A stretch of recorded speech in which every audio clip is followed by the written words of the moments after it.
आहे आपला धागिनता घी घेता घी घेता घी घेता। आता ह्याच्यात दोन बोल आहेत वेगवेगळे। आता सुरुवातीला आपल्याला धागिनता घी घेता एवढा बोल आपल्याला म्हणायचा आहे।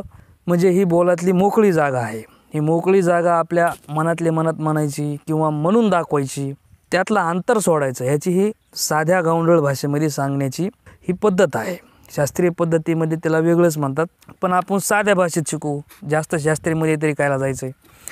तर बोल आहे धागिनता घी घेता घी घेता घी घेता धागिनता घी घेता घी घेता घी घेता। आता हा बोल वाजवायचा कसा ते बघून घ्या। धा म्हणजे थाप आणि ग या दोन्हीचा मिळून झाला धा।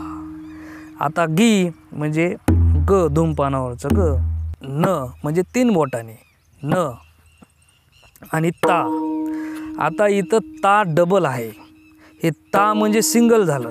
आता डबल म्हणजे इकडचं क आणि ता ह्या दोन्हीचा मिळून झाला ता। डबल ता वाजवायचा आपल्याला।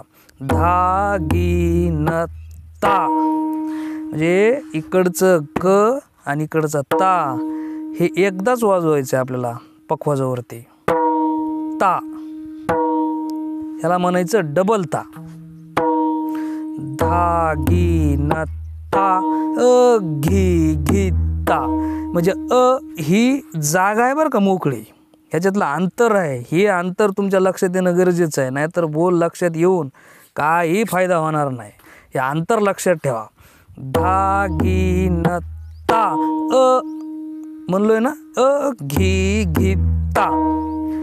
धागिनता घी घेता घी घेता घी घेता।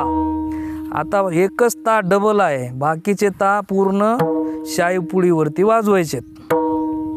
बघा आता बोल डबल धागिनता घी घेता घी घेता घी घेता।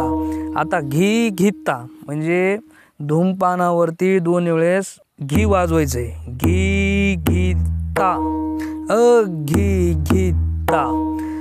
एकदम सोपा बोल आहे। आता मी थोडी स्पीड वाढवून वाजवून दाखवतो, तुम्हाला ते रिदम डोक्यात बसेल, त्यानुसार तुम्हाला प्रॅक्टिस करायला सोपं जाईल।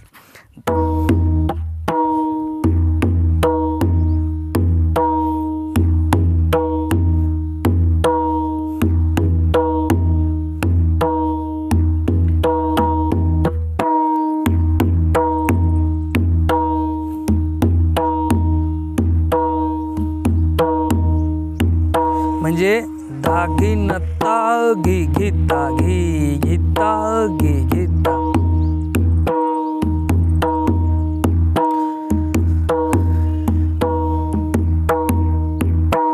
अशा पद्धतीने प्रॅक्टिस करायची। जर तुम्हाला काही अडचण आली तर मला डायरेक्टली कॉल करा, संपर्क करा किंवा मेसेज करा व्हॉट्सअपला, काही अडचण नाही।